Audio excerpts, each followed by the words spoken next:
ఈ మధ్య దిల్ రాజుకి బ్యాడ్ టైం నడుస్తున్నట్టు ఉంది. ఒక హిట్ వస్తే 5 ఫ్లాప్స్ వస్తున్నాయి. తమ్ముడు అసలు ఆ స్టోరీ ఏంటి?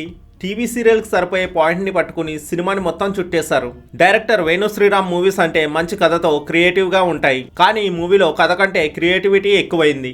ఇక హీరో నితిన్ చుట్టూ బ్యాడ్ టైం వైఫైలా తిరుగుతుంది. డజన్స్ కొద్ది కథలు విని ది బెస్ట్ వరస్ట్ స్టోరీని ఎంచుకుంటున్నాడు. ఇక తమ్ముడు చాలా సింపుల్ స్టోరీ. నితిన్ అక్క లయకి వాళ్ళ నాన్న ఇష్టం లేని వాటితో పెళ్లి చేయడంతో ఇక పుట్టింటి వారి ముఖం కూడా చూడదు. అయితే అక్కకు దూరంగా ఉండలేక మళ్ళీ అక్కకు దగ్గర అవడానికి తమ్ముడు నితిన్ ఏం చేశాడు అనేదే ఈ మూవీ పాయింట్. ఫస్ట్ హాఫ్ కొంచెం పర్వాలేదు అనిపించిన సెకండ్ హాఫ్ మాత్రం లిటరలీ టార్చర్. లయ ఫ్యామిలీతో పాటు ఆంధ్ర ఒరిస్సా బార్డర్ అంబర్గొడుగులో ఉన్న ఒక టెంపుల్ కి వెళ్తుంది. లయని చంపడానికి విలన్ గ్యాంగ్ వస్తుంది. ఇక వాళ్ళ నుంచి కాపాడడమే నితిన్ పని. సెకండ్ హాఫ్ మొత్తం ఇదే. ఎంతసేపటికి ఈ సీన్స్ కంప్లీట్ అవ్వవు. ఫైట్స్ అస్సలు సెట్ అవ్వలేదు. దానికి తోడు మధ్యలో బేస్లెస్ ఎమోషన్ సీన్స్.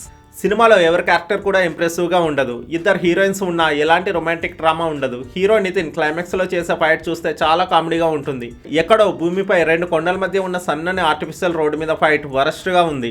శబ్దం వింటే ఎలర్జీ వచ్చే విలన్ క్యారెక్టర్ మాత్రం కొంచెం డిఫరెంట్ గా ఉంది. ఇక దిల్ రాజు మూవీస్ అంటే ఫ్యామిలీతో ఎలాంటి ఇబ్బంది లేకుండా చూడొచ్చు అనుకునే వారు ఈ మూవీలో ఒక సీన్ కి ఇబ్బంది పడక తప్పదు. విలన్ బెడ్రూమ్ లో రొమాన్స్ చేసే ఒక సీన్ చాలా బోల్డ్ గా ఉంది. ఈ మూవీకి ప్లస్ తమ్ముడు title, BGM, minus week story and direction. ఈ మూవీకి నా rating 1.75 out of 5. Thanks for watching.